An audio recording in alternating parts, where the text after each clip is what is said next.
हजरत अब्दुल्ला बिन हज़ाफा सहाबी रसूल रोम के बादशाह के कैदी बनाए गए। बादशाह ने कहा, अगर तुम ईसाईयत कबूल कर लो तो मैं तुम्हें आधी सल्तनत दे दूंगा। हजरत अब्दुल्ला ने जवाब दिया, अगर तुम अपनी सारी सल्तनत भी दे दो और एक लम्हे के लिए भी मुझे दीन मोहम्मद से हटने को कहो तो मैं कबूल नहीं करूंगा। बादशाह ने उन्हें कैद में डाला, भूखा रखा, शराब और सोर का गोश्त पेश किया, लेकिन उन्होंने हाथ तक न लगाया। सबसे चौंका देने वाला लम्हा, बादशाह ने उबलते हुए तेल में एक मुसलमान कैदी को डलवाया और फिर हजरत अब्दुल्ला को कहा, अब भी सोच लो।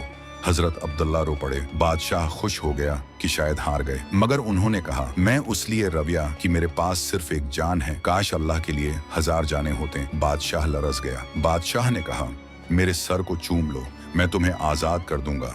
उन्होंने कहा, अगर तमाम मुसलमान कैदी आजाद हूं तो मैं तैयार हूं। वापस आकर हजरत उमर ने फरमाया, हर मुसलमान पर लाजिम है कि वो अब्दुल्ला बिन हुज़ाफा का सर चूमे।